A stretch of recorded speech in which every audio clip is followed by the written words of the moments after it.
Welcome to Inspired Caregiver with me, Michelle Magner. This is the podcast where people who are helping out their older family members come for information, tips, and inspiration on how to make their journey easier. Enjoy this episode of Inspired Caregiver.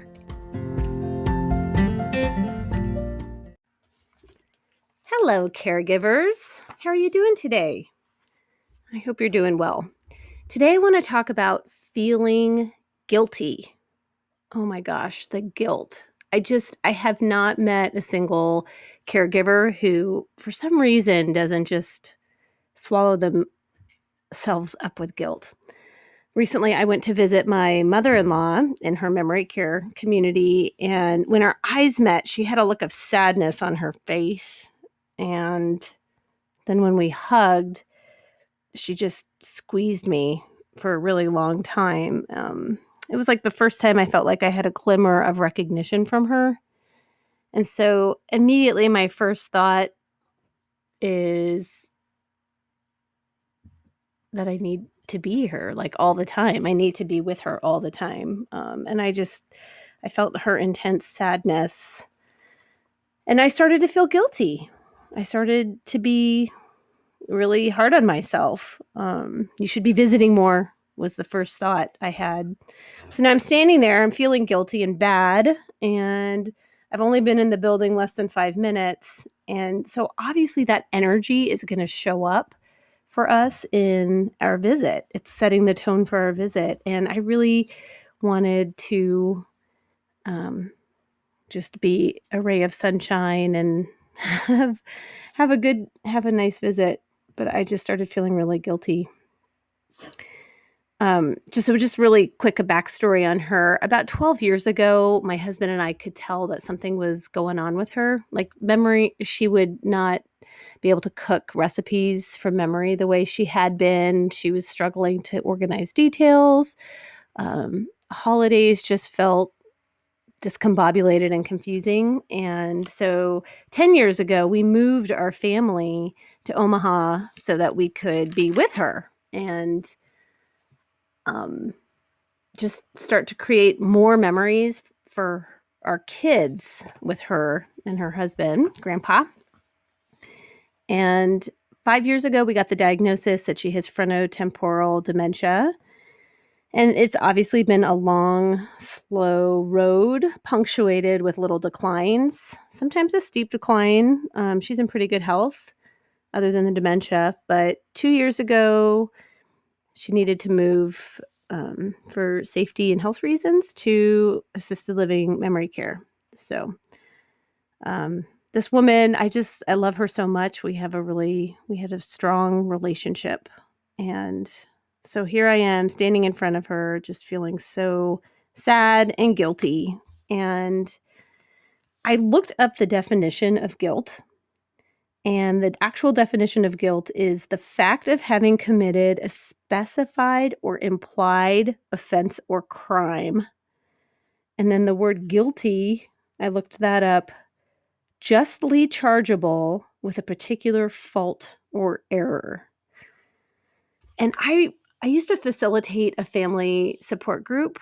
And I remember a wife telling me that guilt is an emotion that needs to be reserved for people who intended to cause harm. And I just think as caregivers, we never have that intention, right? We're always trying to figure out what is going to work, what's best for our loved one, what do we need? And so this guilt sentiment, this emotion of guilt is not something that I think we should be clinging to as caregivers. So I stood there just shooting on myself. I should be doing this. I should be doing that. And that is just not going to get me anywhere. Like that's not going to have a nice visit with her. And that's not going to change the past. So I started just thinking about you and the guilt that you're feeling when you are literally doing your best. You are in the thick of it. You're in the fight and you are trying so hard every day and showing up for the people that you love. And I just encourage you to reconsider whether guilt is an emotion that is serving you. As the family caregiver of both of my grandmothers, it generally just never felt like I was doing enough. I mean, I helped them out both for 7 years collectively and combined, and I just for whatever reason, and that's just another episode, that sentiment of feeling like you're just not doing enough, um, but I was doing a lot. So we'll talk more about that in another episode.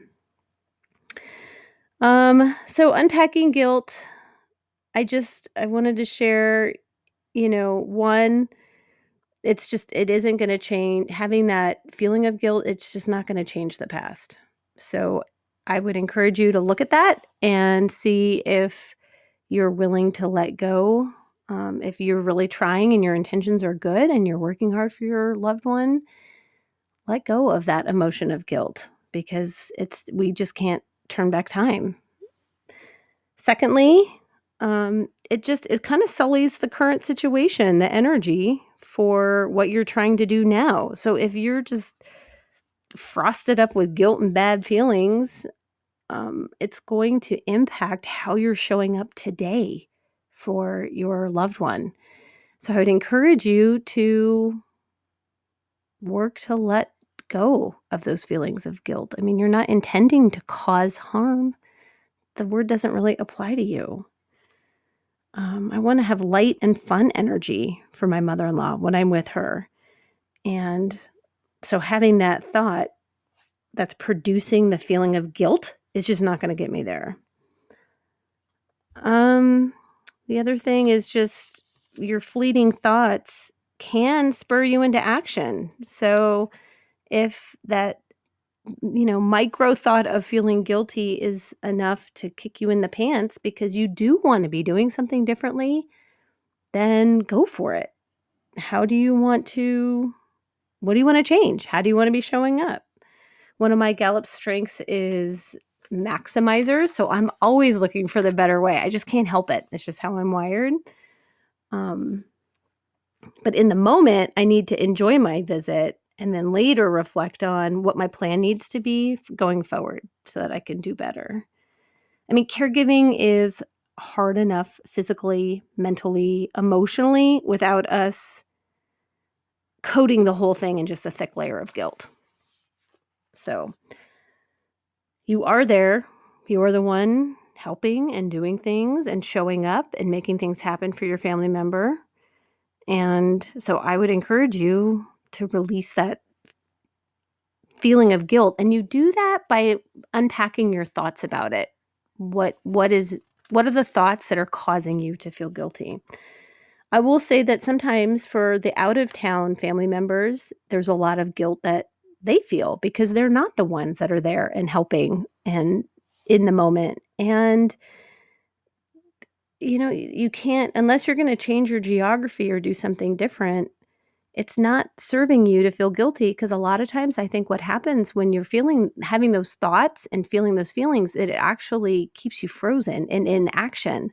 So instead of touching base with the in-town caregiver about what can I do to help and what do you need and, what can I be doing for you and our family member, when you start to feel guilty because you're not the one there, then you just back off. And I would encourage you to examine that as well for the out-of-town person and see if there's something else that you could be doing to help them out. So guilt is something I hear it time and time again, over and over from families. And I'm just offering you the idea of letting this emotion go. If it's not serving you, compelling you into action, and if it's not serving the people you love. So when the thoughts creep in that cause you to start feeling guilty, I invite you to shift gears into what you want to do next to show up how you want to be showing up for people. So what are you going to do moving forward? If you're feeling like I just really need to visit more, calendar the visits. Offer to buy a meal, buy something for the staff because they're in the community taking care of your person if your person is in a senior living community. If you're feeling guilty, make a playlist. Make a playlist for yourself. Make a playlist for your loved one, something that they may enjoy, because music is so powerful. I did an episode on music a while back. Record a video. If you're the out-of-town family member, record a video and send it to whoever is that primary family caregiver. Just don't get stuck in inaction, because that is the breeding ground for thoughts that continue to create those feelings of guilt. I hope this episode spoke to you. I am going to go visit my mother-in-law today. I can't wait to see her and her delightful smile. So I'm thinking about you. I care about you. I see you. I hear you. I'm in the support groups with you. And I'm just love you. I love you. So we will talk again soon. Talk to you later. Bye.